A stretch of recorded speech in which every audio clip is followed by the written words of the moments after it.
Shri Gopalasya Namaha. And this is actually from the Naratantra. So this is in the Naratantra, one section is Lord Shiva speaking to Parvati, and he's going to speak to her about the glories of the Gopal Kavacham. So Shri Gopalasya Namaha, Shri Nara Uvacha. So Nara Muni is saying, Idam Dharma Gareshu, on this path of Dharma, on the path of Dharma, Pranyantaha Parama Dham Bhutam. This means like great. Brihan means great. So this is a great, he's going to go on to describe, this is a great and established Akshayam. Akshayam means something that doesn't diminish. Like Akshaya Tritiya, the holiday, means if you do something on that day, the results of it will be ongoing. It never diminishes. So Akshayam Kavacham Namaha. This Kavacham is called Akshaya Kavacham. It means it's a Kavacha that never diminishes. The power of it is always existing. Kartas, I can't see that. Oh, Kartasra Nama Prabhu. So now he's going to explain, he's going to do the kata about this Kavacham. So Lord Shiva is going to explain this Kavacham to Parvati. So that's how the Naratantra this begins. Right? Now, a couple of things. First of all, what is a Kavacham? Period. Most devotees are familiar with Narasimha Kavacham. Because you used to see devotees, if you go to India, Mayapur, anywhere, they wear like a little talisman, it looks like, with, it's usually made of silver. Some devotees went and actually got made of gold, but in a lot of cases, they're either silver or just a kind of metal, and they're silver coated or gold plated. And inside, there's some dust from Narasimhapali, which is the holy place of Sri Narasimhadev. After he killed Hiranyakasipu, he went to Mayapur and he was staying in this place called Narasimhapali. And all the demigods came there to worship him, so the place is also called Devapali. So devotees used to take some dust from that place and put it inside the Kavacham. And on the Kavacham is the Bij mantra like you have here, like Shing Klim, Narasimhaya, Namaha, etc. In this case, the Shri Gopalasya Namaha. You understand? So literally a Kavacham comes from the Sanskrit word. Kav means to protect. The root word is kav, means to protect. Vacha, the V-A-C-H-A, both of the A's are actually a short A. So in Sanskrit, you have So that short A, really, Kavacha in Sanskrit refers to a particular protective herb that's used in Ayurvedic medicine. But in this particular case, it means Kavacha. The lays are long. You understand? In terms of what these actually are. So in the long A, the word vacha means speech. So it refers to the mantra themselves. So when the mantras are recited for protection, then they're called a kavacha or kavacham. Understand? Depends on what the context grammatically you're using it in. So it's called a kavacham. So there are many different kinds of kavacha. Of course, I mentioned the Shringa Kavacham for devotees. They've used a lot because obviously we recognize Sri Narasimhadev as the protective element in our movement. Actually, Narasimhadev was not so much about personal protection for those devotees on the path of Krishna Bhakti. It was about protecting the Sankirtan movement. Because in Chaitanya Charitamrita, it mentions that when the Chankazi went to the house of Srivas to chastise the devotees because there were complaints coming from the Brahmin community, then they broke the mridangas, etc. That same night, the Chankazi had a dream. And in that dream, the Shringadev appeared to him and sat on his chest and scratched him, told him to never disturb the Sankirtan movement again. So it was a tradition within our Gaudiya Math, meaning the time of Bhakti Saraswati Thakur. That's another thing I just want to clear. We were talking on the African conference today, and to understand, whenever you hear the word Gaudiya Math, it refers actually to the established society of Bhakti Saraswati Thakur. From that society, his disciples, after his samadhi, created many branches of that Gaudiya Math. Our Srila Prabhupada created ISKCON. The root of it is still Gaudiya Math. Sri Chaitanya Saraswat Mat, Sri Gaudiya Vedanta Samiti, Sri Chaitanya Mission. All of these are disciples of Bhaktisiddhanta Saraswati Thakur who created missions based from the Gaudiya Mat. And the Gaudiya Mat referred to, the word mat means matanti vasati jnanam. The place where you go to study is called the mat. And those Bengali devotees from Gauda Desh, they came to Vrindavan and other places and living together to study, right? You have a name like Gaudiya, meaning Gauda Desh, Bengal, and the Bengali devotees, right? Staying together in a mat for study became known as Gaudiya Mat because the primary disciples of Bhaktisiddhanta Saraswati Thakur were from Bengal. So sometimes there's confusion. Many of them came from Assam, different. My Gurudev's, he was from actually Bihar, but he, so many devotees came. Wasn't everybody was Bengali per se. But this is the actual meaning of Gaudiya Mat. But in the Gaudiya Mat, part of the emblem of the Gaudiya Mat was 2 lions. And these lions represented the mood of Narasimha Dev, which was to protect the Sankirtan mission. It was not so much to protect the devotees, because when you do Saranagati, the very prayer you use for Saranagati, meaning surrendering to Krishna, part of that prayer says, Rakshishati Vishwash, Goptrave Varanam Tata. So Rakshishati means to protect. Who's protecting me? Shri Krishna, Chaitanya Mahaprabhu, Radha Krishna. Rakshishati Vishwas Goptrave Varanam Tata. They're protecting and maintaining. So really, the prayers for protection are still offered in context to Radha and Krishna. In our society, in our ISKCON society, after the Mangal Arati, after evening Arati, we would always sing the Narasimha prayers. Srila Prabhupada originally established those prayers were sung to protect the Sankirtan movement. And because devotees are going out preaching, they're part of the Sankirtan movement.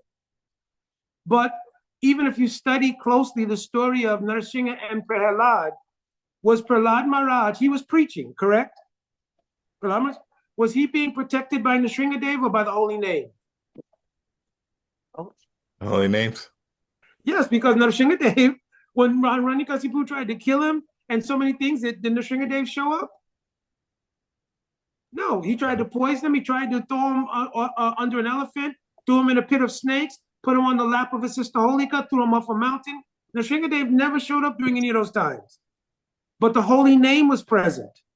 And the Ishtadeva Prahlad Maharaj is mentioned in Bhagavatam. Akantaki Bhakti Hari Govinda. Right? So the actual Ishtadeva Prahlad Maharaj is Krishna, Govinda.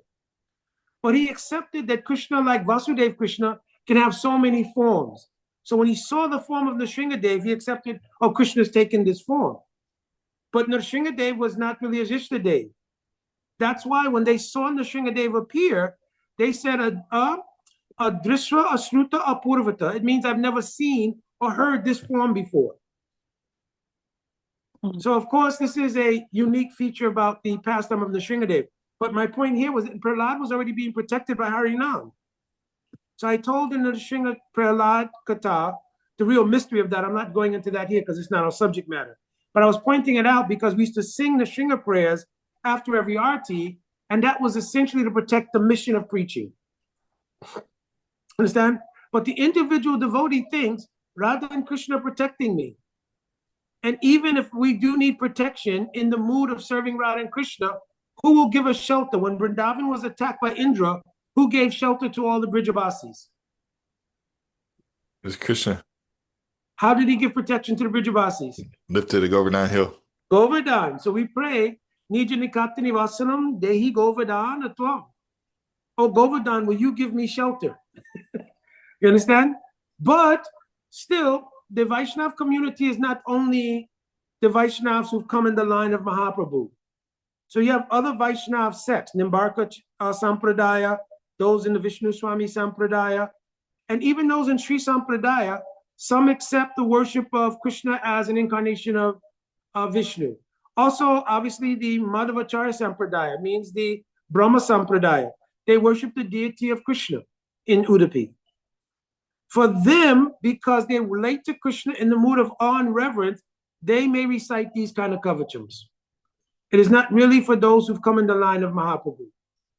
but they may recite these kind of Kavachams. There's not a harm, but it's not really something that's done by those who are coming directly in the line of Sri Chaitanya Mahaprabhu, because of the points that I mentioned earlier. So a Kavacham in general is a mantra that's for protection.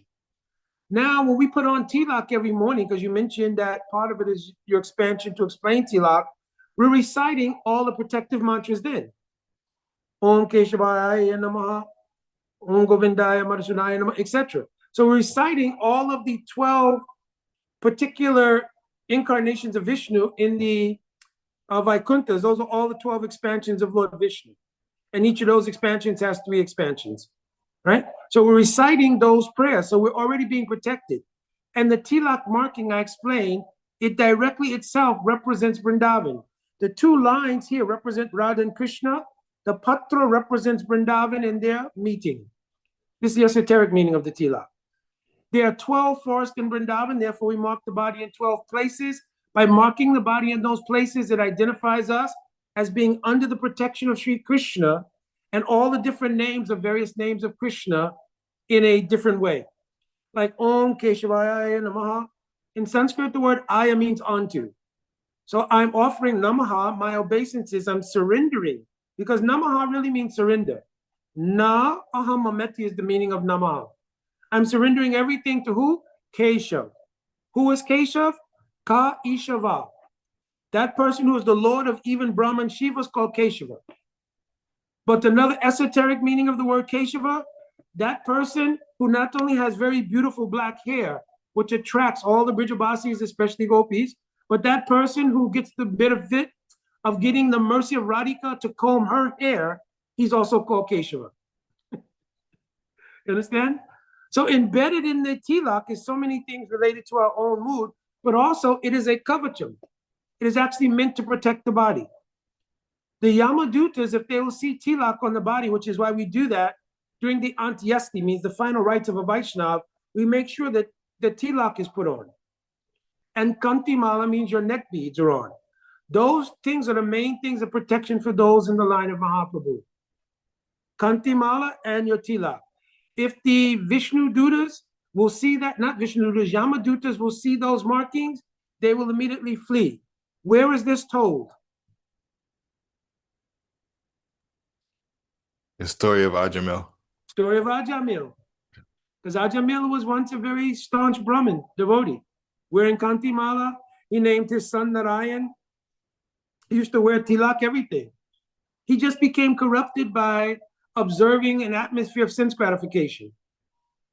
You understand? And therefore he became some polluted by association with a prostitute, etc., etc. He even took that prostitute to his home, even though he was duly married and everything. But when he named his child Narayan. And when he was passing away and saw the Yamadutas coming, in fear actually for his son. This is the amazing thing. The commentators of the Acharyas comment on that. He was in fear, but his main fear was for his son. So he didn't call out, help me. He said, oh, Narayan, because he was trying to help his son.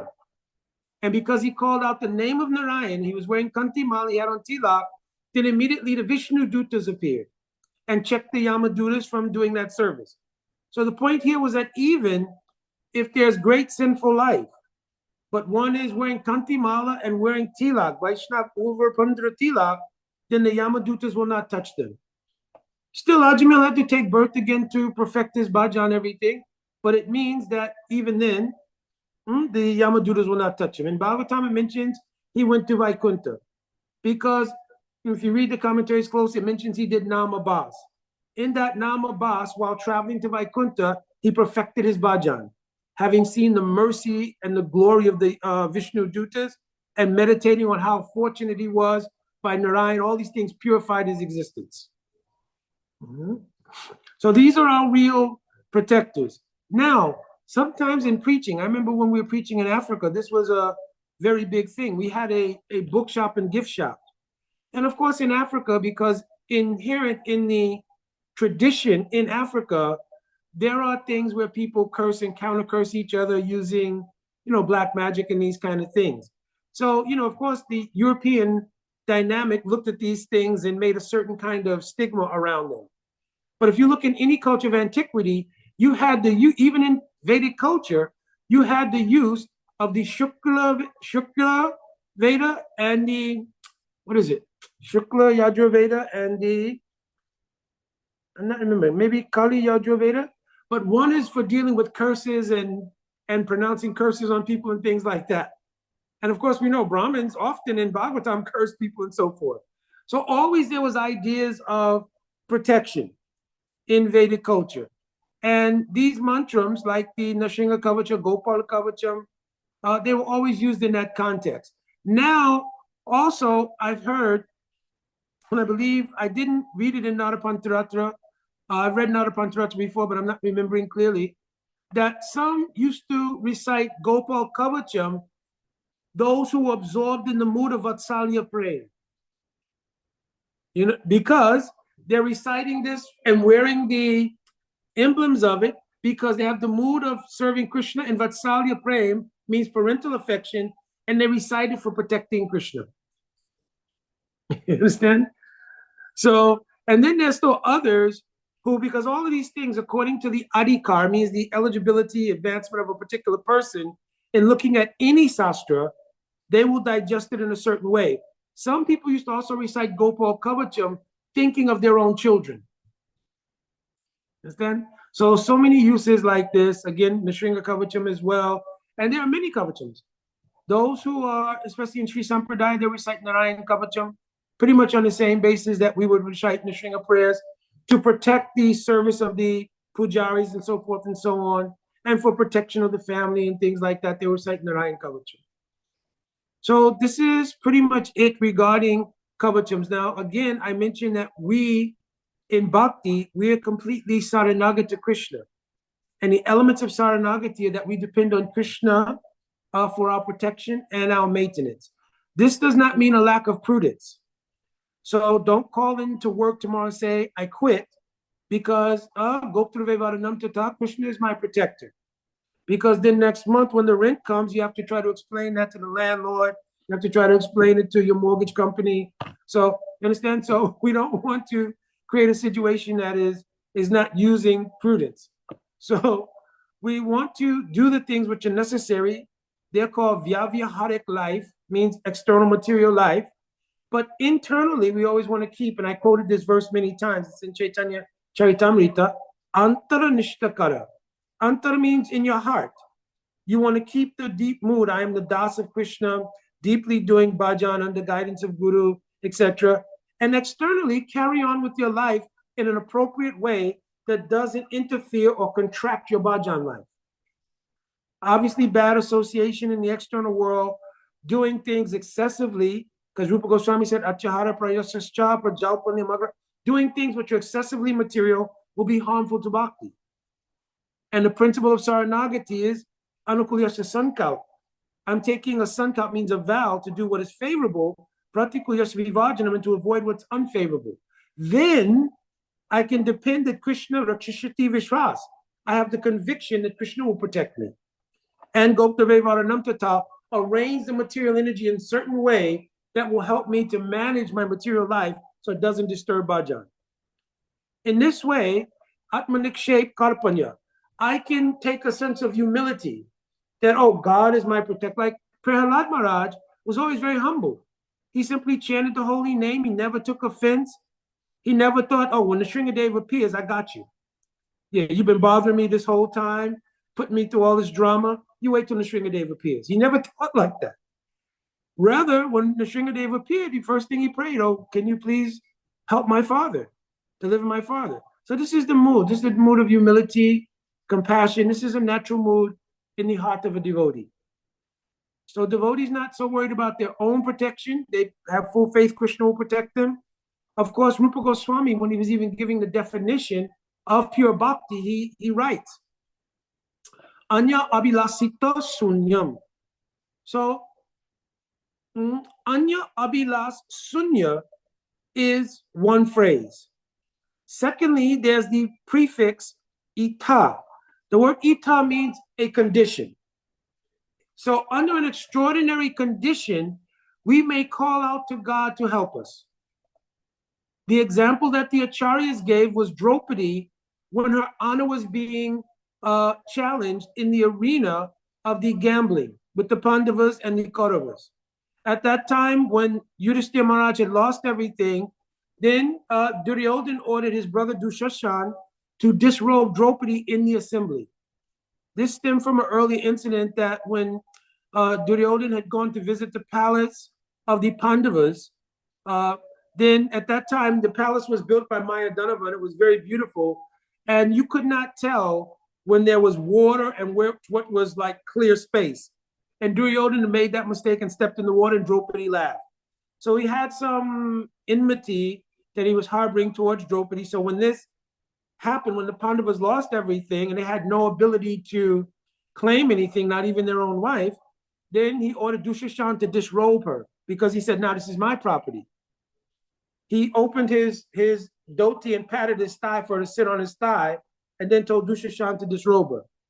Of course, at that time, Draupadi tried her hardest to hold on to a sari because it's described in Vedic culture, chastity is more important than the life of a woman. If a woman's chastity is lost, she may even give up her life. So it's described that Draupadi held on to a sari until a point that she could not. Then she held up her hands and called out, Hey Govinda. So at that time, Krishna himself personally manifested his unlimited cloth to become her sari. There's a whole sweet backstory to this because the gopis, when they hear this pastime, they say, actually, Krishna didn't manifest any kind of sari. These were from stealing our clothes. He hid them, right, and give us new clothes. He hid those clothes in order to give to his devotee in Dwarka or Mathura, Draupadi, in Hastinapur rather. So, but that aside, Krishna provided all of the sari for Draupadi. And in this way, Dushashan could never find the end of that sari, and he himself became worn out, etc. So my point was that Rupa Goswami is pointing out here, when a devotee is in a dire crisis, if the devotee calls out, oh Krishna, save me, that would not be contrary to pure bhakti.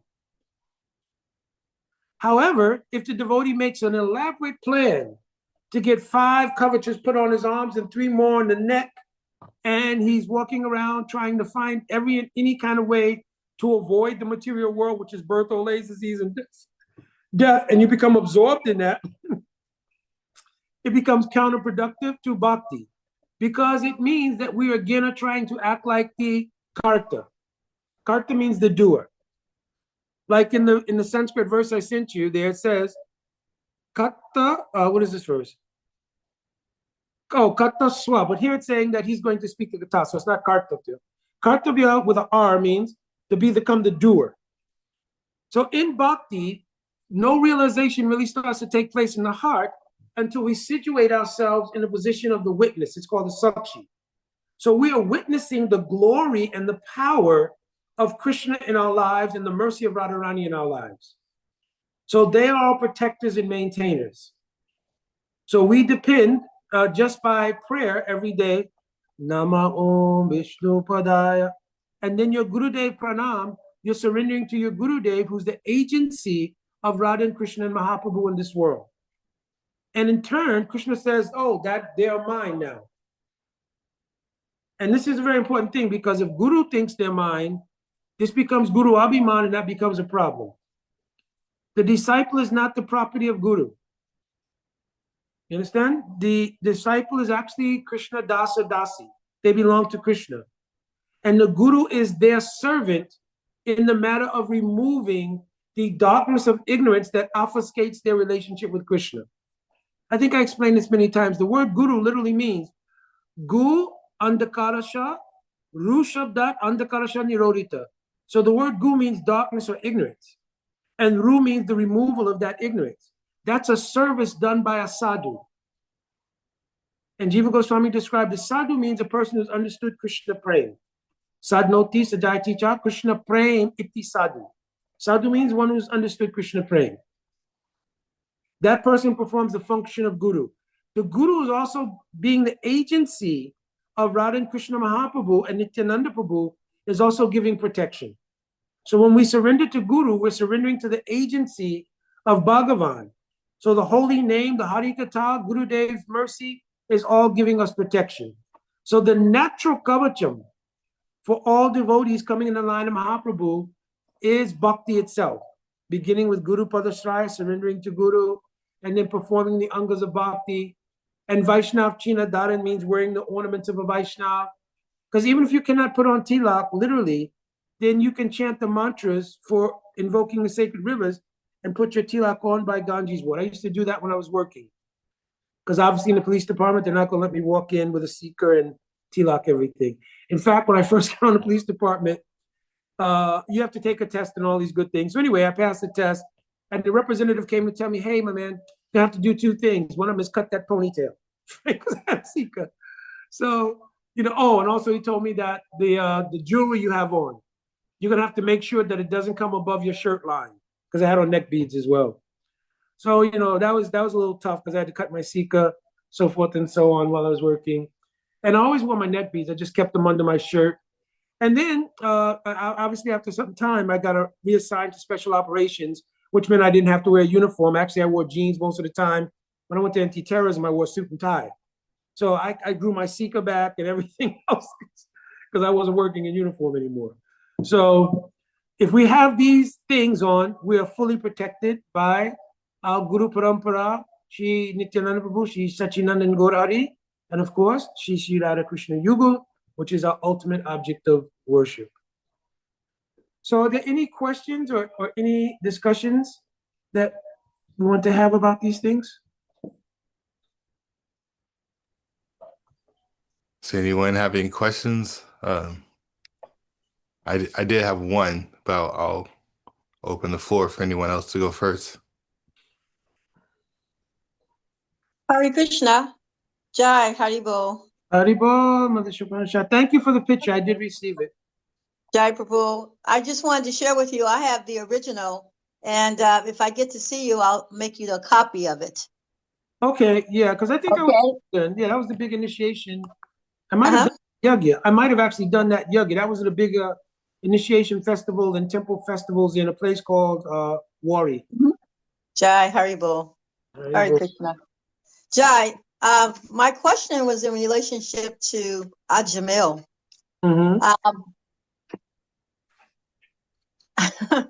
When I think of that thought of Ajamila crying out, when we have our children are so important to us, and he had named his child Narayan. So, but when he was calling out from his heart, just because of his heart, that connection of what he felt, that love for his child, I'm just trying to associate the name as being the same as Krishna. It's none different. Yes, the acharyas mentioned this is called Nam Abbas. So it's a reflection of the name, because his intention was not to call out Bhagavan. So the verse is Sankyat Parihasam Vastolam Helanam Va Vaikunta Nama Asesha Agam Haram Vidu. So Asesha Agam means unlimited sins. So all the sins that Ajamila perform, Asesham Agam Haram Vidu, they're taken away. How? Sankyat, if you chant the name to indicate something else. Parihas, if you say it jokingly, like people do on Harinam, they also dance with the devotees. Hare Krishna, Hare Krishna. It's called parihas. Stoma means if the letters of the mantra is reversed. Like in Islam, if something is unfavorable, it's called haram. But you have ha and ra there. You understand? So even if it's reversed, it carries efficacy. Helena means even in neglect. If someone neglectfully chants, Vaikunta Nam, because it's associated with Vaikunta, Nam means the name of Bhagavan, then it's an Abbas, but still it erases all sins. That's why I was mentioning when he said the name while he was going back to Vaikunta, all of his sins were purified. So it mentions in the Acharyas by the darshan of the Vishnu Dutas. Jai, it also shows you the unlimited mercy. Haribol, Hare Krishna, yes. All of us, our chanting is a byproduct of mercy, because the jiva cannot chant the name, because the name is a transcendental reality. So Ataha Shri Krishna Namani Nabhava Dry. The Nam Adi means and everything else about Krishna, Harikatha, all these things cannot come from the material mind or tongue. Sevon Muk Hi Jivado. When the living entity becomes Unmuk means to turn towards serving Krishna under the guidance of Guru, then a subsidy is given to the jiva to allow the endeavor to carry the potency to make bhakti happen. So they're being subsidized. It's like subsidy, everybody knows what it means, right? Like you can't do something, somebody gives you something to help you do it because you can't do it by yourself. So you're subsidized. Yes. Mm-hmm. Jai. Haribo. Haribo. Because I was just thinking also, because the chanting has such a purifying effect, even if we're not doing a pure chanting, the danger of the false ego. We can think that we're advancing so much. I guess one of my questions, I was thinking, you mentioned the Gopal mantra was more in the mood of Vatsalya. I was wondering, is there the Kavacham? Yes, different. Yes, I'm sorry, Kavacham. Yes. Does it attract us more to Krishna, or would that be more, within a Gayatri with the Gopala mantra? I guess. Gopal mantra is actually the attraction to Krishna. Who is on? Is anybody here? Mark. Yeah, that's Yadavacharya Prabhu. Oh, it's Yadavacharya Prabhu. Okay, no problem. The other person on? There's one person not second initiation. Let's see. Huh? There's one person I see who's not second initiated yet. Okay. So I'm only telling the tattva, I'm not telling the rahasya of the mantras. But in the Gopala mantra, the three elements of our unfoldment are present. It's called Sambandha, Abhideya, and the Prayojan. So in the three names that are mentioned in the mantra are Sambandha Gyan means what is my relation to Krishna? The meditation that accompanies it is called Abhideya. And then the Prayojan is also present, means the goal, the ultimate goal. Those three mantras appear in three different prayers, right? Jayatam Surato Pangora Mama Mandamatiya is Sambandha Gyan. You can find these in the songbook, these three prayers, right? The second one is Dibyat Vrindavana Nikalpadrumada Shrimad Ratnagara Singashanasto. This is the meditation that is the focus of our practice of bhakti. That practice is called Abhideya. Shriman Rasarasarambi Vamsivatatastita. Krishna situated at Vamsivat calling gopis for Rasalila is the ultimate pinnacle where praying in its highest degree will be manifest. It doesn't mean every person who's chanting the mantras is going to become a manjari or gopi. But this is the height of praying. So everything else is included. Just like if you give somebody $100, everything from 1 to 100 is included.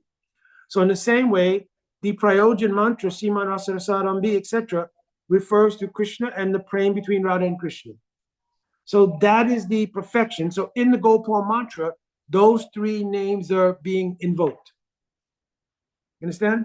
So it creates the unfoldment in the jiva of their Sambandha Gyan. You understand? Sambandha Gyan is mentioned in the very first one of the mantra, very first name in the mantra. First, there's a seed. A seed is an encapsulation of everything that's going to be unfolded in the mantra, right? And different seeds have different potency. Like one bij in the very beginning is called the Gyan bij. It's to invoke the Samvit Shakti. It means the spiritual cognition potency from Bhagavan, to make us aware.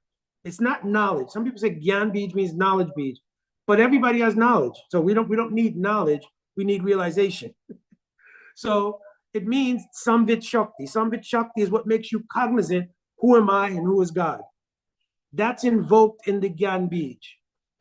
In the Kam bij, what's invoked is the nature of the relationship dynamic. Who am I? You understand? Because you say the Kam bij in the mantra in which your status is realized. The first part of your status is that I'm the Das of Krishna. Right? Because Mahaprabhu told Sanatana Goswami, Jivarasrupoya Krishna Nitya Das. So first, I'm not this body. When do we affirm that we're not this body? When do we affirm it? Yes. Before you get out of bed in the morning, what's the yes. first thing you have to do? Where we're doing a pranams to the spiritual master. And what's the first word in the pranam? Uh, Everybody's pranam starts with the same. Namaha. Namaha, yeah. No matter whose pranam, it all starts the same way. Yeah. There's differences in the rest of the mantra, but usually they start Namaha. Not actually, it's Nama, like Nama Om, but the actual, when you look at it grammatically, it's Namaha. Na aham mameti. I'm not this body. It's not about I and mine. That's the first affirmation of the morning, every single day. And then several times throughout the day. So I'm affirming I'm not the body. Who am I? Constitutionally, I am the servant of Krishna. That's the ultimate spiritual reality. Now, that das is only a constitutional position. It's not a specific condition. I am a human being. But Harinamananda, Mitra Vinda, Krishna Kumari, Ishopanishad, Palaka, Mark Prabhu, Yadavacharya, these are personal relationships. You understand? Now, John Doe. Does everybody know John Doe? Everybody doesn't know John Doe? Therefore, you're a human being. So John Doe is another human being, apparently. So, okay. But do you have any specific feelings towards John Doe and what's going on in his life? So even though you're both human, there's no vaishishya, means speciality in your emotional content in relation to John Doe, because there's no direct sambandha. Vishay sambandha means special relationship. When you take diksha from the guru, this is what's meant to happen. Guru is giving the specific relationship with Krishna. So not only are you constitutionally the das of Krishna, but what kind of das? Sakya rasa das, Vatsalya rasa das, Manjari bhav das? That's what's given at the time of diksha. Now, some people will say, well, I don't remember that happening when I took second initiation. In our society overall, because there was so much involvement in preaching, then the giving of second initiation did not take on the specific focuses of what it really was, but rather it was another step in the evolution of a person's commitment to being in the society, being a devotee. Now you can also do service on the altar and many external things. But Srila Prabhupada, in his books, wrote the internal meanings. If you look at Madhya Lila, chapter 8, the Kam Gayatri mantra is there with the meaning. You understand? So, and Srila Prabhupada, his instruction was read the books. You understand? He said they weren't just meant for distributing, they were meant for reading. But obviously, due to the idea of maintaining, collecting money, getting all the maintenance and logistics done, a lot of this was skipped over. So when people would take second initiation, they gave you a paper with the mantra on it. And if you were a man, they gave you your Brahmin's thread and they whispered it in your ear and good luck. But that was not something malicious. That was just the framework under which the society as a whole, in the mood of preaching and going on, was focused. Now, of course, Srila Prabhupada did say, even at a certain point, we have enough devotees, it's time to boil the milk, which means it was time to churn the ocean of what he had written in his books, which he gleaned from all of our acharyas. So now, one should understand at this point, especially after so many years, and if you have not received illumination of the mantra, then you can go to Shiksha Guru, somebody you have faith in a Shiksha Guru, and you can hear the illumination of the mantra. You understand? But if you don't, then you'll go on practicing as a generic person, just like your relationship with Krishna will be just like your relationship with John Doe. Because you will never cultivate a particular mood. You need the specification of your Sambandha Gyan, Visay Sambandha Gyan at Diksha in order to understand, who am I in relation to Krishna? What am I trying to achieve? That's not going to be imposed on you. Devotees thinking I'm going to die and everything, you'll get like all your credentials at the time of death. Oh, okay, you died. Okay, now here you are. This is who you are. Report to this station. So it's not like that. you'll realize who you are before you're dead. And therefore, in realizing who you are, you're practicing as who you are internally in your meditations. And Vishwanath Chakravarti Thakur has written in Ragvatma Chandrika, Sadhana Bhavi Be Jaha Siddha Deha Pavi Be Taha. What you're practicing now in the meditation of who you are is what you'll become when you leave this world. Similarly in Bhagavad Gita, Yam Yam Smapi Smaram Bhavam Tajayate Ante Kalevaram. The particular body you will get, spiritual body, will depend on what kind of Sada Tat Bhava Bhavita, what bhav you develop during your practice here.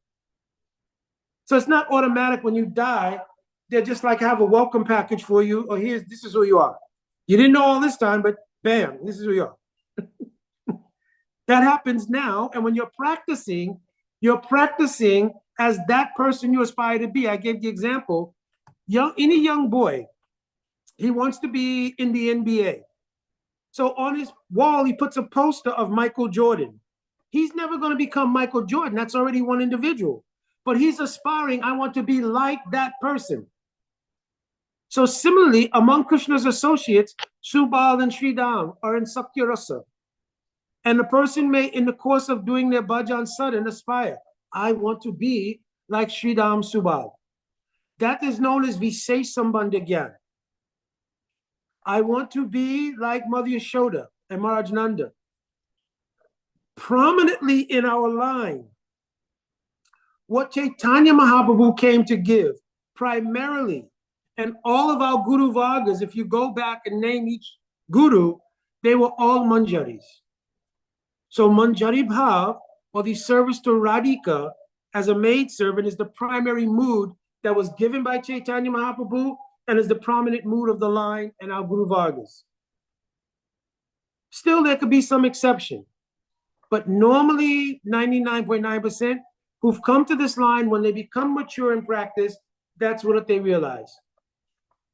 The particular Guru that you get is also not an accident, and therefore Guru should have some realization.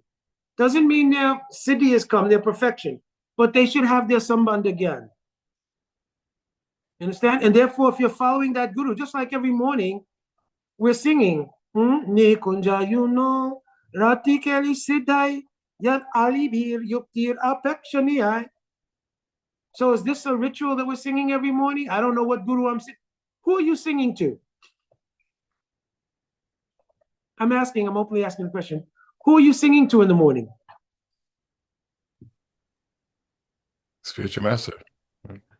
Your Guru. So if you're singing, Ni kunja yuno rati keli siddhai, so you should understand the line, Ni kunja yuno rati keli siddhai. In the pastimes of Radha and Krishna, when Radha and Krishna meet, they meet at one kunj. Inside of that kunj, there is a smaller room in which Radha and Krishna can privately meet. It is called Nikunj.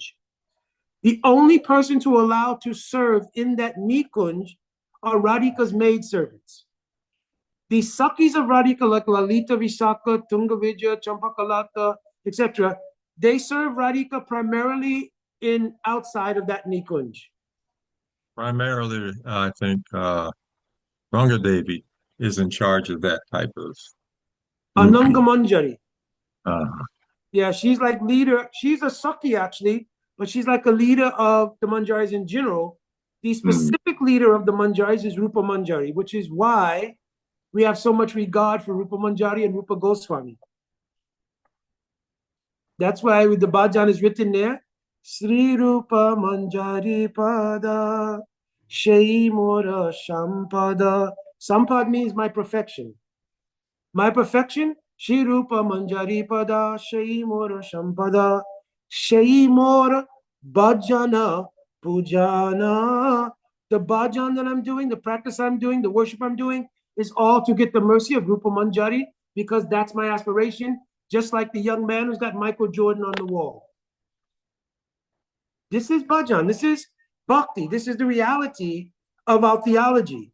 We were preaching so much, we bypassed a lot of these things, but this is the reality of the practice. Now, it's not overnight that you will realize I am a Manjari. So you don't say, oh, Mukunda mentioned in the clouds, I'm a Manjari. You'll have to do Sarin Bhajan. The consciousness has to become purified, which is done by Harinam. Harikatha hearing will also purify, it's called the Antakara. It means your mind, your intelligence, and your false egos become purified. As they become purified, the influence of the spiritual energy called Antaranga Shakti, Swarup Shakti, starts to take its effect. And as it starts to take its effect, the darkness of the ignorance of your false egoism diminishes, and the illumination from Swarup Shakti enlightens you about the details of your particular Sambandha Gyan.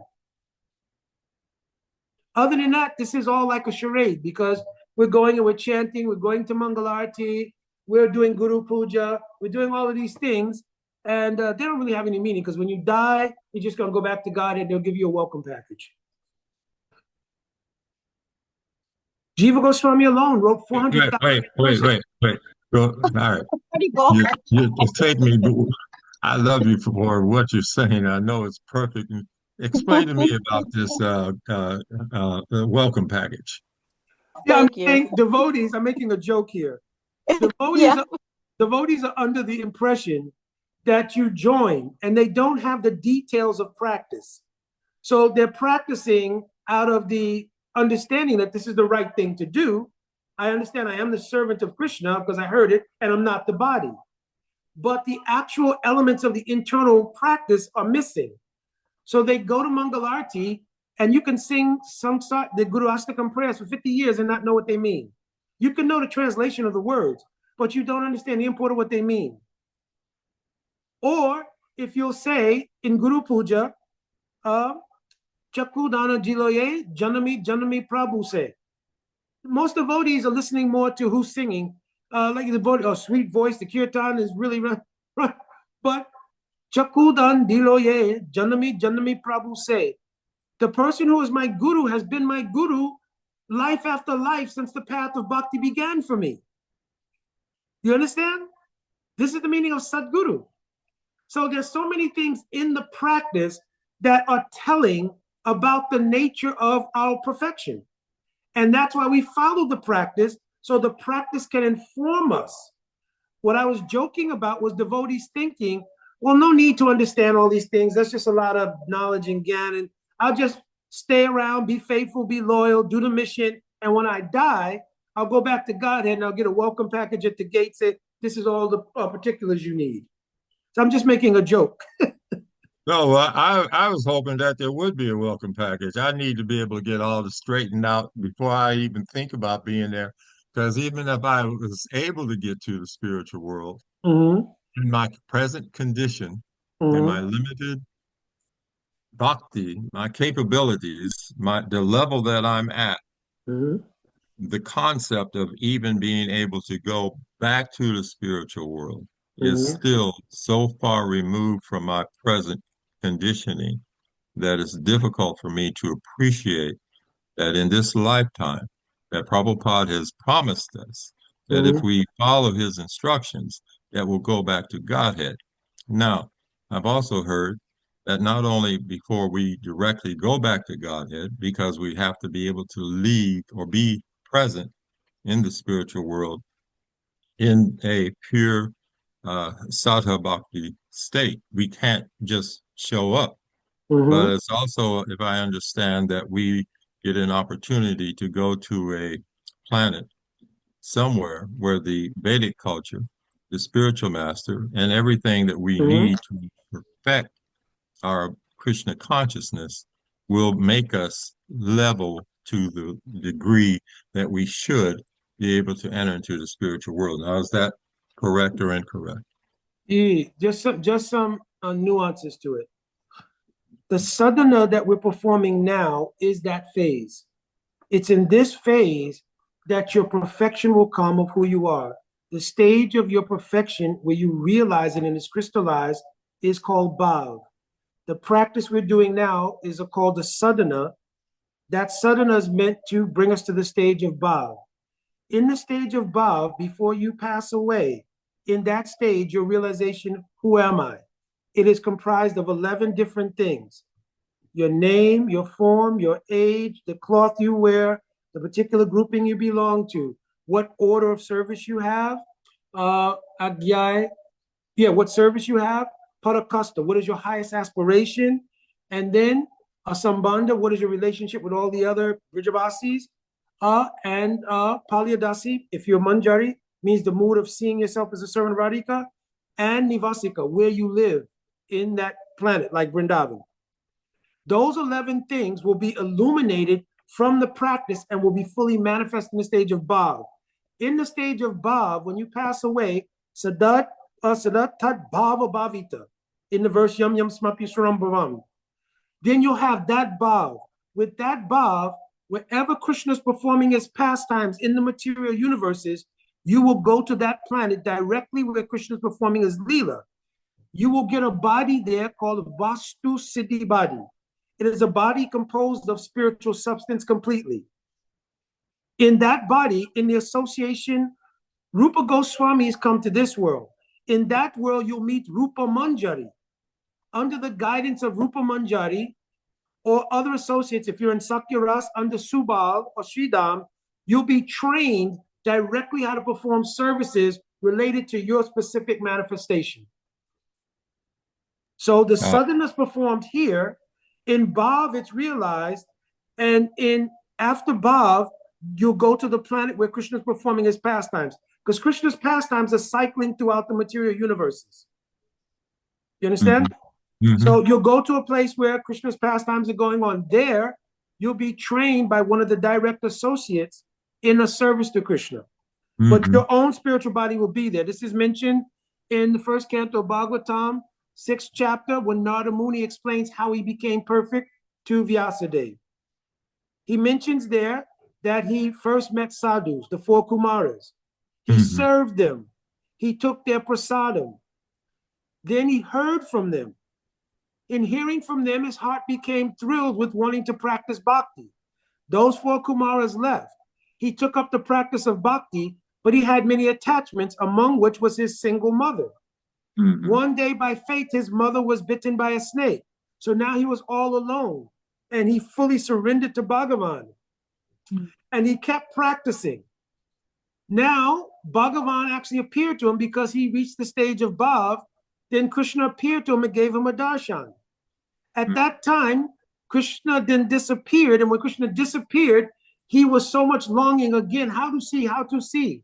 And Krishna told him, you will not see me again in this lifetime. Mm-hmm. Why? Because he still had some remaining things to be removed. What? Mm-hmm. He was attached to living in the forest, and he didn't like living in cities. Mm-hmm. So it mentions there he was attached to the mode of material goodness. So devotees, this is another big point. Devotees, when they begin practicing bhakti, their lifestyle elevates to the mode of sattva gun, material mode of sattva gun. Mm-hmm. In Bhagavad Gita, it states, Prakasham Anamayam, because sattva gun is such a nice quality, it gives a sense of complacency. And Sukha Sangena Bharati Jnana Sangena Cha. One becomes attached to the false sense of happiness coming from the peaceful nature of the lifestyle and the mode of goodness. Mm-hmm. Many devotees have gotten caught like that. This is really cool. Prasadam, the kirtans, being around the devotees. This is wonderful. And their happiness becomes gleaned from the material mode of goodness, and they don't go deeper into bhakti actually to the point of actual spiritual energy called Suddha Sattva. They become content and they'll wait, when I die, everything else will be automatic. But that's not the case. Now, our Srila Prabhupada's statement. Srila Prabhupada's statement is meant to encourage the devotees to practice. Mm-hmm. It wasn't meant that, because other than that, Srila Prabhupada need not have done so much labor to write so many books. You could have attracted people to Krishna consciousness on prasadam, good music, good association. You didn't need 12 volumes, 18,000 verses of Bhagavatam, 11,519 verses of Chaitanya Charitamrita, all of the small books, 700 verses of Bhagavad Gita. People would have come because the prasadam is amazing, the people are nice, the music is wonderful, that you can dance to it. So people would have come on that basis. So all of the information that he gave, the knowledge he gave, was how to practice to realize love of God. Mm-hmm. So I'm describing what our acharyas have described as that process. You will do sadhana beginning with faith, shraddha. Shraddha will help you break the connection with the material world. When the faith becomes stronger, you invest the faith in a sadhu, like our Srila Prabhupada. Mm-hmm. Then investing your faith in a person like Srila Prabhupada, you'll follow his instructions. In the instructions is a power. That power is called Swarup Shakti. It's the internal energy of Krishna. By following the instructions, hearing the katha, chanting the mantra, the influence of that Swarup Shakti purifies us of the anarthas. Mm-hmm. Then the consciousness becomes steady, and the impressions of our material karma don't have so much influence anymore. Mm-hmm. When that happens, then the internal energy, the taste related to it, starts to manifest on the chitta or on the consciousness. This is called the stage of ruchi. It's described tat tat bhava adi madhure shute dirapekshate nasa shuktam na yuktings cha tal lobat utpati lakshanam. At that stage, a greed arises how Rupa Goswami is serving Mahaprabhu and how Rupa Manjari is serving Radhika. The little boy with Michael Jordan on his wall. I want to do like that. So now, just like that little boy, his mother has to tell him, stop dribbling the daggone basketball upstairs, right? Because 24 hours a day, he's bouncing the ball on the wall, bouncing it on the floor, running up and down, because he's obsessed. I will become like Michael Jordan. So similarly, that's come from a taste. He saw Michael Jordan. He's hearing about the glories of Michael Jordan, even if he didn't see him in person. So now the devotee hearing about Rupa Manjari, service to Krishna, Vrindavan pastimes, ruchi comes. That ruchi, when it becomes mature, is called ashakti, a deep attachment. Before you get to the stage of ruchi, however, your sambandha gyan will be there. The first appearance of your sambandha gyan will be aspirational, just like the little boy. He's not in the MBA. He's not even qualified to be in the MBA, but he has an aspiration. This is what I want to do. That part I realized. That part I understood from the very beginning. Yes. Because when we first all became devotees or start listening and following Prabhupada, we didn't know anything. Yes. But for some reason, we were thinking, this nice old man, he's saying something very wonderful. I think that I'll stick around and see if I can maybe get a little more information out of him. And as time went on, one of the things that I remember specifically is there were moments of tears because there's moments of being able to understand that Krishna is actually giving us this mercy. Yes. As a matter of fact, a devotee, who was it, Abhirama, he said one time, the devotees were asking Prabhupada, he said, and I'm paraphrasing, they said, Prabhupada, how is it that if the gopis and the gopas, cowherd boys, it took them millions of years to be able to have Krishna to play with? How is it that we are able to have you and be able to be your disciples? And Prabhupada said, because when I called, you answered. And because we answered the call, that was the mercy. That's how we are able to finally get to the point that we could somehow or another aspire to be in the association of the spiritual master, much less to be in that quality. Yes. Also, it's an important thing to remember, though. Chakudan Diloye, Janami Janmi Prabhu say, this was not the first life that Srila Prabhupada was your guru. We can't trace out how many lifetimes we spent in the service of Srila Prabhupada in different ways, and it's culminating in realizations now in this life. If we don't complete, in the next life we'll go on. We'll serve Srila Prabhupada again. We'll take Diksha again.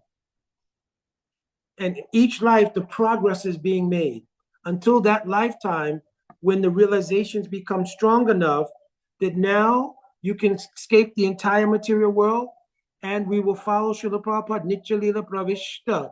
We'll follow Srila Prabhupada into the Nitya Lila of Mahaprabhu and Radha Krishna. Yeah.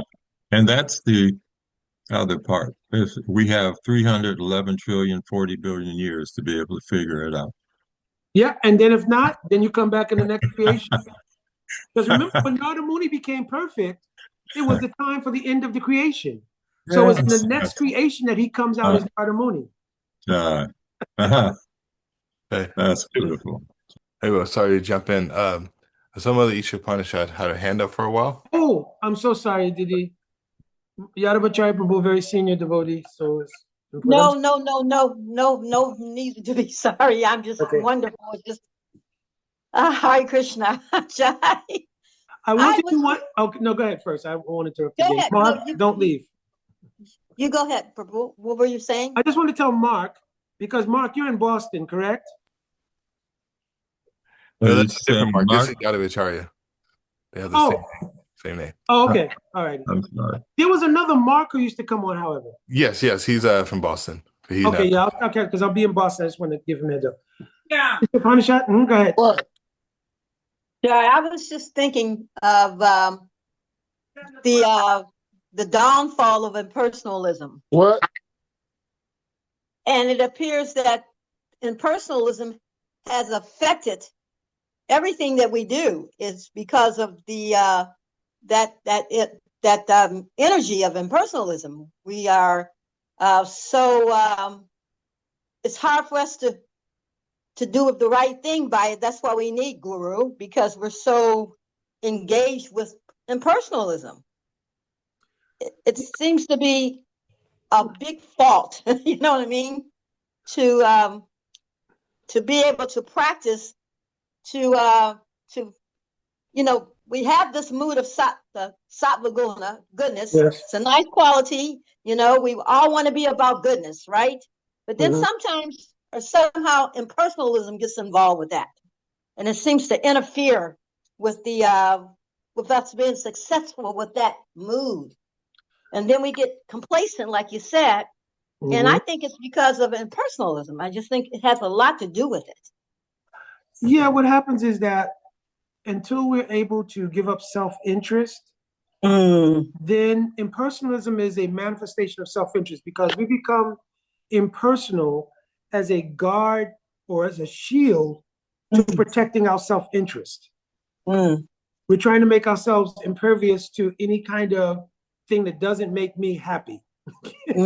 So we develop impersonalism in dealing with things that may not align with our personal self-interest.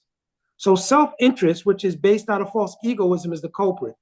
This is why the second verse of Srimad Bhagavatam, it's called the Vastu Nideshtatmaka verse, it's defining what Bhagavatam is, says, what is this verse? Dharma projita kaitavatra, right? Means everything that's even dharma, but that's not related to pure bhakti and pure love. Dharma pra ujita kaitava. So this word projita is 3 words. Pra means completely, ujita means kicked out.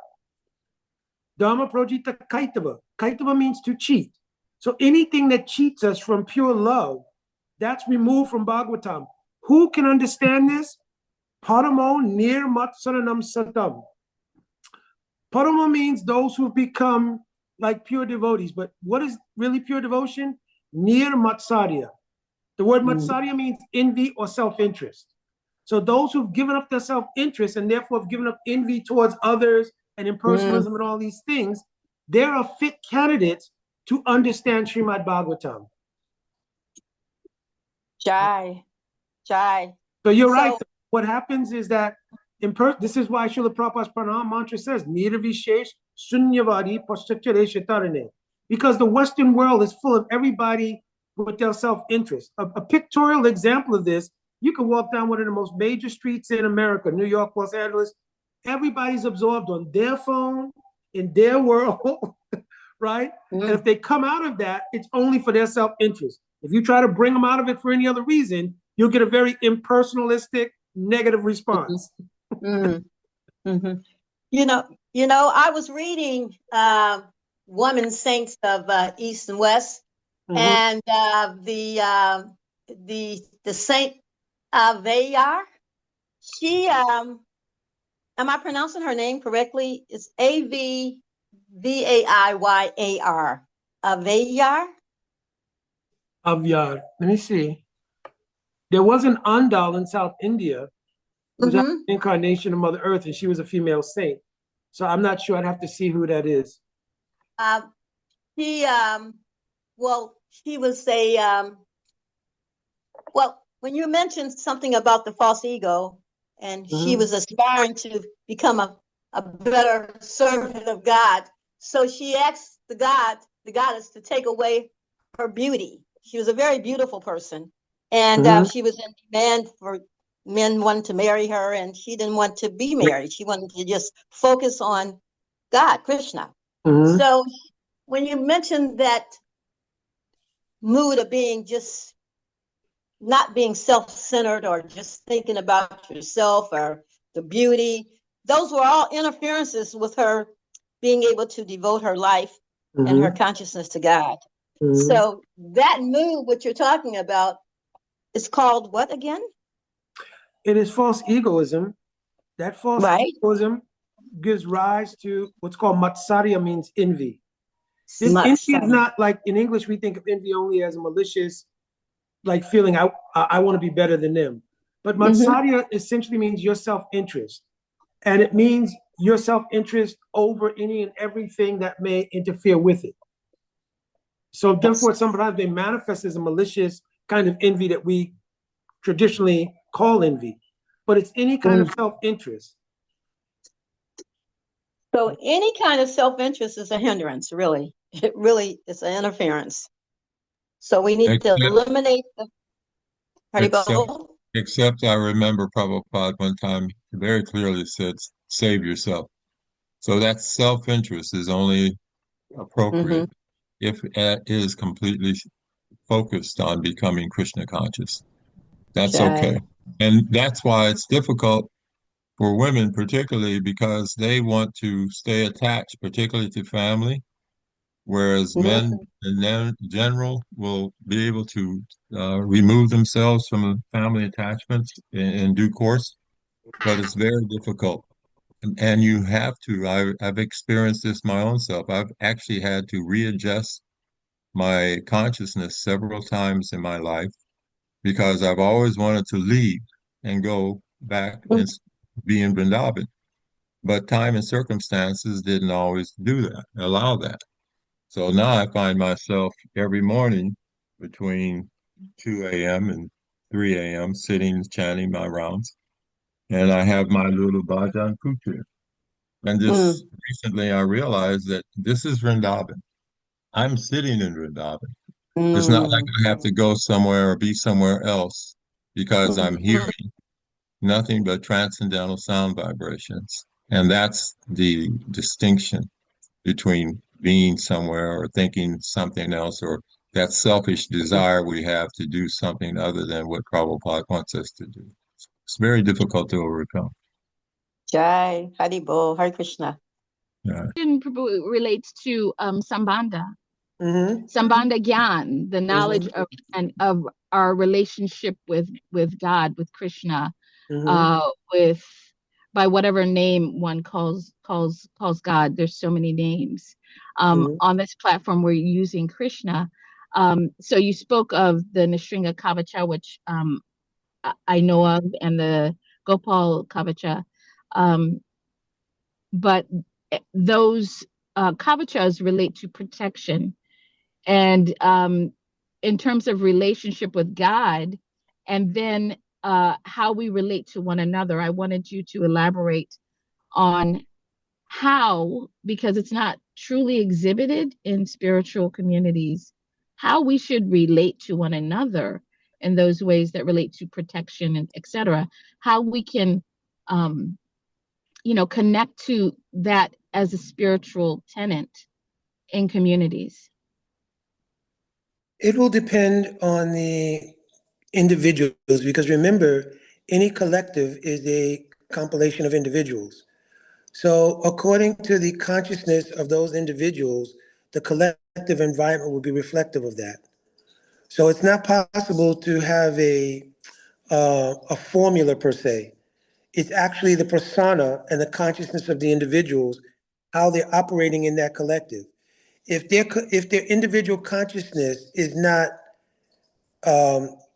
merciful, compassionate, loving, then you won't be able to create a formula to make that happen unless those individuals become those things. And if you're in an environment of individuals who are loving, compassionate, concerned, they also, because of internal realizations about their relationship with God, which would make it permanent. If it's something that is a mental imposition, I will be compassionate, I will be loving. That could be something generated from false ego, and because false egoism is a temporal experience, then the manifestation of those qualities will be temporal. They won't be permanent. You can only make something permanent when it truly is permanent. And that means it has to have some relation to the eternal reality, because the eternal reality means just that, it's eternal. So when people have spiritual realizations of a certain depth, those qualities are automatically reflective. Like you read about Vaishnav 26 qualities. Those qualities, because they are in tune with being first the Das of Krishna. This is the first level of realization. And that comes from, just like we've had many temporal identities in our karmic iteration. We were young kids, we identified as that. We grow older, we identify as that. At adolescence, you're the cute or the handsome person, and you're going to the parties, and then as you get older, you're the mature adult. So these are all temporal identities within one karmic iteration. Now, when you shift gears into the spiritual paradigm, you have to establish yourself in an identity in that paradigm. The first identity is I'm the Das of Krishna. That's eternal and permanent. But you have to genuinely be situated in that mindset internally. Now, for some time, there'll obviously be vacillation between I'm the Das of Krishna and I'm whoever I'm identified as in this karmic iteration. I'm John Doe, the Rhodes Scholar, went to Harvard, who's got the law degree, this and that. And, so people normally are vacillating back and forth between a semblance of a spiritual person and whatever their material identities and the things they've acquired and see themselves as in their material life. When you truly become situated in dasatwa, means your relationship with Krishna as I'm the Das, servant of God, that's your primary identity. Then you're striving to get specificity in that identity of being the Das of Krishna. That's the nature of the path of bhakti. But at least you're beyond the framework that I'm using my own example.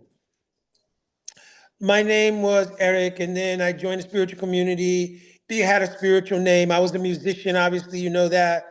Right? I was traveling around the world playing music. I had a career in law enforcement. And all of those different iterations in my karmic portfolio in this go round had some identity related to them. You understand? Just like when I was playing music, I was playing with different groups. When I was playing with Fertile Ground, especially because we were traveling like around the world and touring and all that stuff, right? Obviously, people who play the same instrument that I played, you get recognition. Have you heard this person, a Kendra, percussionist? So you develop an idea around, I'm Kendra, the percussionist, and you're in a magazine, you're in a this and that, what have you, right? But that's temporal, right? Because that'll end it. Like right now, I'm retired from playing music. So how many people remember what magazine you were in, that you played this venue? That how many people remember? Some people may have a remembrance of it, but it's not prominent. There's so many new people now. You understand? So, but my identity as being the Das of Krishna was always real. And my experience of it now is a genuine eternal experience. So the qualities reflected from that are permanent. Being compassionate, being loving, being caring about people, being appropriately neglectful. Appropriately neglectful. Because as long as we're in the phase of dealing with the material world, you need to have four qualities. One is called prema, maitri, kripa, and upeksha. Prema means you have to have love for God. Maitri means you need to have the ability to have compassion and friendship with other like-minded spiritual persons. Kripa means you're always very compassionate, loving, and merciful to people who are innocent or in that transition from spiritual to material. And neglectful means there's some people who are just negative, and there are people who God's energy will have to bear more fruit with them before an adequate relationship can develop with that person, because that's just part of their karmic portfolio. So you have to have that four-way vision in operating within the material world. But your own internal reality should be set. I'm the Das of Krishna. As you are in the guidance of Guru more directly, the specificity around that and the internal progress, which is a whole nother conversation, can go on. Is that helpful, Didi? Absolutely. Absolutely. Very clear, very helpful. I wanted to thank you for the deep aspects of helping me understand it on the different levels. And I have a tendency to have expectations generally. I have learned in certain situations, experiences, and environments to not have those expectations when I come into rooms. And it's helped me stay on a even keel emotionally with how I feel about something. But your comment on it's not permanent unless it comes from a permanent place. So we have relationships, marriages, et cetera, et cetera. Children grow older, they leave. Friendships move or shift. Divorces happen, people, whatever, what have you. So that helps with understanding an individual in terms of their ability to commit or not. Myself in terms of what I can accept or desire to accept or not. But very much it removes the energy of everyone's in the same place, even though it regards spirit, this beautiful aspect of spirituality and all other aspects of spirituality, and what someone can give or what we should expect or not expect based on the individuals in the room. Yeah, you have to always remember everybody's karmic portfolio is as unique as their DNA. So sometimes the karmic unfoldment that people are going through is so unique to them in terms of even the time frame in which certain kinds of stimulus from their karmic package starts to manifest itself, that you can come together with people fraternally, conjugally, and many other ways, but then the karmic arrangement, because until you're situated spiritually, remember there's no permanency. Everything is in flux according to the karmic pattern that you're working with. And so we go into expectations like, I met my soulmate. We don't know what the soul is, but I met my soulmate. So obviously we're setting up expectations that are not real because we haven't realized the soul. So how, if we don't know our soul, how can we describe this is the mate of that soul? So we operating from our material paradigm and our material identities, material karmic portfolio, and we're trying to merge two of those together in a conjugal sense I'm speaking here now, or even in a fraternal sense, right? And sometimes even parent and child sense, because every child is also their unique combination of karmic DNA. So we're trying to work through these different relationships, and we put expectations there coming from our karmic perspective. And again, until the person's situated beyond the karmic influence, and they're situated in the soul station or the soul platform, you can't operate with any permanency. You understand? So if you have a marriage, right? Until the two people realize their souls, it's very difficult to always ride the waves of people's karmic unfoldments one way or another. Now, some people have been very, very fortunate. Some people live on the idea of the loyalty involved in doing that. But sometimes the karmic portfolios are just not meant to exist together at a certain point. Now, once you're established in who you are spiritually, then the person who comes into your life is operating in that paradigm with you. In that case, then it's permanent. It doesn't mean the person who manifested in your karmic space didn't have some relationship with you. It meant that until both of you are established in the nature of the soul And that doesn't mean simply because you join the Hare Krishna movement or you're in the path of bhakti. It means when you have some realizations. Then the relationships can be, because now your heart can be more unconditional because you're less conditioned. As long as you're conditioned, the love is conditional, and therefore many conditions arise due to karmic, just the karmic package unfolding at different times. And at some point, you can't bear that condition. That's why in the material world, there is no unconditional love. Shastra is mentioning, Kaitavam rahitam prema, na premam nushaloke. Whatever love we do see in this world is tinged with kaitava, means cheating, because it's not the real thing, but it gives a semblance of it. You understand? What to speak of, Bhagavatam describes what is called abhiruchi. Abhiruchi means simple attraction built from the ground up in terms of physicality. You saw somebody at the health food store, oh, they're cute. Wow, he's handsome. Right? And in this way, a kind of abhiruchi, it's called, takes place. And then you build a whole castle in your mind about that person. Can I get your number? Sure. And then you start talking, right? And then a whole castle is built on a foundation of a whole temporal experience of two people's karmic iteration. You understand what I'm saying? So even though it's somewhat, if you think about it on the negative side, it can be depressing. Dang, there's not going to be one person in this world we'll fall in love with. That's not true. It just means that you may meet that person whom you're into the spiritual paradigm with, and a sense of permanency comes, but then you may meet many people along the path, and that's just not it. And you don't want to live in frustration. So become self-realized yourself to some degree, and then you could at least see what's happening.